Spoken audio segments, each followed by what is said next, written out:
Dieu est avec nous. Aucune religion ne peut surpasser la nôtre. Nous avons découvert la vérité.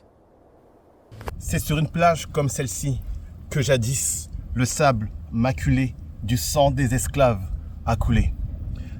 Quelque chose oublié par l'histoire, l'esclavage arabo-musulman qui a duré plus de 1300 ans.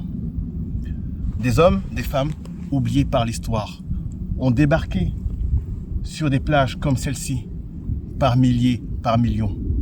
L'histoire a oublié leur nom.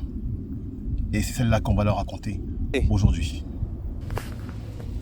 Depuis la nuit des temps, l'homme a asservi son semblable. Mais il est une traite longue comme un fleuve sans fin qui a traversé 13 siècles et 3 continents. L'esclavage arabo-musulman.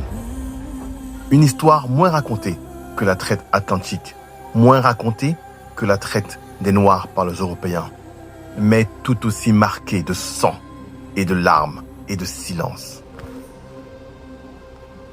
Au début, les origines. Nous sommes au 7e siècle.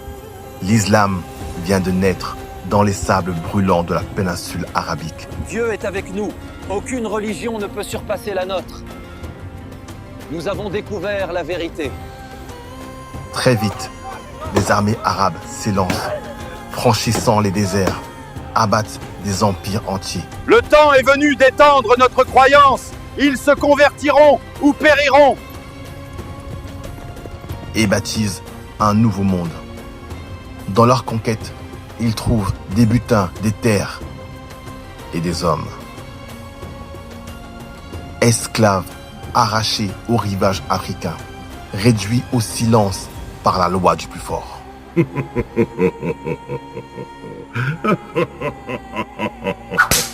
Les caravanes s'étirent à travers le Sahara.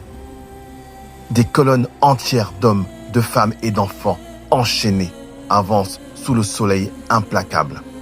Beaucoup meurent avant même d'atteindre les marchés. Ceux qui survivent sont envoyés en Égypte, en Syrie, en Perse, loin de leur famille. Dans les champs de canne à sucre de l'Irak, les esclaves noirs travaillent jusqu'à l'épuisement. Jusqu'au jour où ils se révoltent. C'était en 869.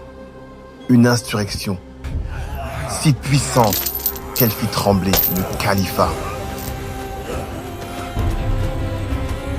Vous devez anéantir la rébellion des esclaves. Ces sauvages sont assez forts pour nous renverser. Du désert du Sahel au rivage de l'océan Indien, un immense réseau se met en place. À l'est, Zanzibar, Kilwa, Mogadiscio, Éthiopie.